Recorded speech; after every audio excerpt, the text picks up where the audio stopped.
Marvel's Phase 4 is over. And now Marvel fans are looking to the future of Phase 5 and Phase 6, but a lot of what happened in Phase 4 has us worried. Many fans fear that the rest of Marvel is going to feel like Phase 4 felt, and that the MCU might never return to the glory days of the Infinity Saga. And I've been telling you that there's evidence that Kevin Feige is listening and making changes behind the scenes, and there's even more of it. Over the past few weeks, many different awesome rumors and stories have been said to me about what exactly Kevin Feige is doing to juice up phases 5 and 6 and to make absolutely sure that the next two Avengers movies will be iconic. And I'm giving a personalized guarantee that by the end of this video, even the most skeptic among you will get excited about what's coming next for the MCU. So we've got a couple different things to break down. Number one, I want to talk about the characters and the actors that are coming into the Marvel's Phase 5 and Phase 6 films. Then we're going to talk about the current changes that Kevin Feige is making to the later movies in this saga. And lastly, I want to talk about how, as we get closer to Avengers, the Kang Dynasty and Avengers Secret Wars, you're going to see a main staple of Marvel characters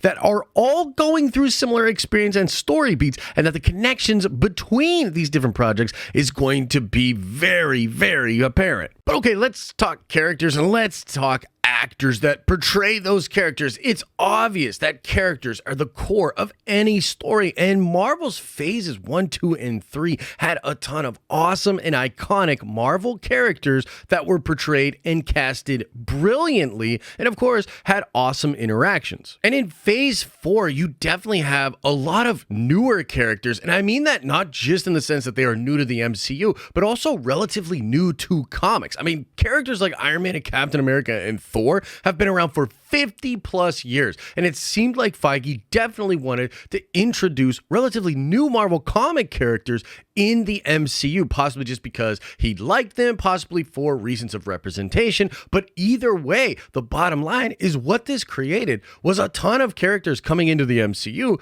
that just simply didn't have the draw from comic book fans that these other ones did. It's also the case that so far we haven't had a lot of these new characters having interactions with older established characters. So there's not even a big sort of connective tissue between the OGs and this new cast. And I'm very happy to report that it really seems like Feige's focus moving forward is to bring in even more awesome, iconic comic book characters, like characters that have a huge draw within the fan base. And I want to get into all of that, but I want to start with Tom Holland's Spider-Man. Now, he's a really interesting example because he's not a new character by any stretch of the imagination. He's actually a very old, established Marvel character. But Tom Holland's version of this character is a late entry into the Marvel Cinematic Universe, while also being a character that has had a lot of experiences with OG Avengers. And I've said it in the past, but I just totally feel this way, man. Without Tom Holland's Spider-Man being a big part of Marvel's Phase 5 and Phase 6, it would have felt really, really empty. I mean, Spider-Man is massive. People love Tom Holland's version of the character. And again, he just makes sense that the canon of this universe, man, a lot of that literally happened with Spider-Man. And it seems like the deal is sealed. It seems like Tom Holland's Spider-Man is going to be a massive part of Marvel moving forward. And that is so damn good, because there was the option that that wouldn't be the case. There was the option that maybe Sony was going to be weird about this, that Sony and Marvel wouldn't be able to work this out. And then Feige just simply would have downplayed Spider-Man, made him not as big of a part of his future plans. Now, just a couple of weeks ago, insider Jeff Snyder reported that Tom Holland has officially signed a massive contract with Sony and Marvel. And I even had people reach out to me that Friday and say he literally put pen to paper today. It's totally sealed in the books, and he's coming back for a lot of movies. And right now, the rumor is that it's 6 different movies. It's going to start with Spider-Man 4, which we've actually been talking about, and Sony and Marvel have been planning for some time. And then the rumors indicate that Tom Holland's Spider-Man will be a big part of the next 2 Avengers movies, Kang Dynasty and Secret Wars. But he seems to be a part of the franchise even past that, maybe doing 2 other movies to basically make a second trilogy. And maybe even some crazy multiversal Spider-Geddon thing that Sony and Marvel figure out together. But that's all way down the line. As far as Marvel's Phase 5 and 6 are concerned, I believe Spider-Man 4, which, according to Alex Perez of the Cosmic Circus, has just entered a new advanced stage of production. Yeah, that movie is going to be central to the MCU's Phase 5. I think it will be something similar to what you get in Captain America Civil War, which essentially has a lot of the different Avengers dealing with massive things going on in the MCU, and it just happens to be framed through the perspective of Captain America. Well, I think you're going to get that, but now via the perspective of Tom Holland's Spider-Man. And that, of course, is just an awesome dub. Massive for Marvel's Phase 5 and Phase 6. But there are other iconic Marvel characters coming to the MCU, and there almost seems to be a shifting in what Kevin Feige is looking for out of these castings, because it seems like Marvel Studios is going for big star power. I mean, you've got the Red Hulk, Thunderbolt Ross, being played by Harrison Ford. This has all been confirmed, and holy crap, Harrison Ford is one of the last big movie stars. That's Indiana Jones. That's freaking Han Solo. That's Decker. And now he's going to add the Red freaking Hulk to that resume. We also have the Century coming into the MCU, and they're looking at actors like Ryan Gosling to play that role. And of course, Ryan Gosling is a massive movie star as well. The new rumors indicate that you're actually going to get Mephisto. Finally, we're actually getting Mephisto, and Mephisto's going to be played by Sacha Baron Cohen, who is an absolute movie star. We've also got characters like Nova, Silver Surfer, Doctor Doom, and Ghost Rider rumored to be on the way, and it seems like Marvel Studios is also looking at major caliber stars to come into the MCU and play these different roles. This does seem like a little bit of a shift. It almost feels like Feige understands he needs to punch these things up. He needs to juice up these projects and just get there to be a little bit more hype for what is coming. I mean, he understands that the Fantastic Four and the X-Men are going to be massive draws for fans to the MCU, but I think he's now understanding that even in the next few years, he needs to juice up these different MCU projects, bring in some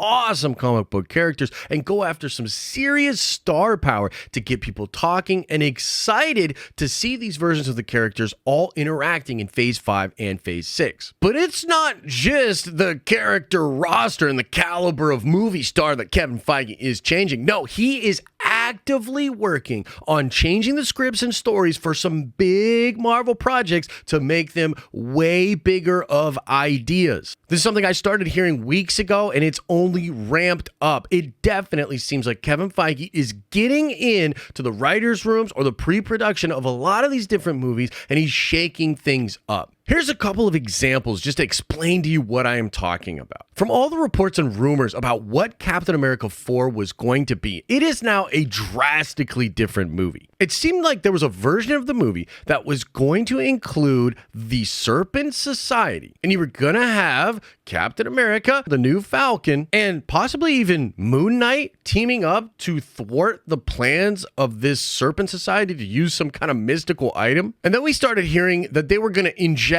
ideas of a Hulk being in Captain America 4, and now the idea has evolved to such a place that I am hearing that the Red Hulk himself is going to be the main villain of this film, that you will literally have Sam Wilson, Captain America, trying to stop a new rampaging Hulk on planet Earth. And of course, it's going to be even more interesting than that, because this Hulk's also going to be Thunderbolt Ross, who is rumored to be the president of the United States. And that is just a way bigger, way more dope idea, and a movie that I'm just way more excited to see. And the rumors are that he's doing the same thing with Thunderbolts. He came in and basically shook up the production of that film. And I think the original idea for Thunderbolts was going to be something like this ragtag group coming together and maybe working against Wakanda to get vibranium. And now the movie is being rewritten, and the Century is said to be the main villain of that movie. And now that movie's going to be a little bit more like The Boys, while also having something to do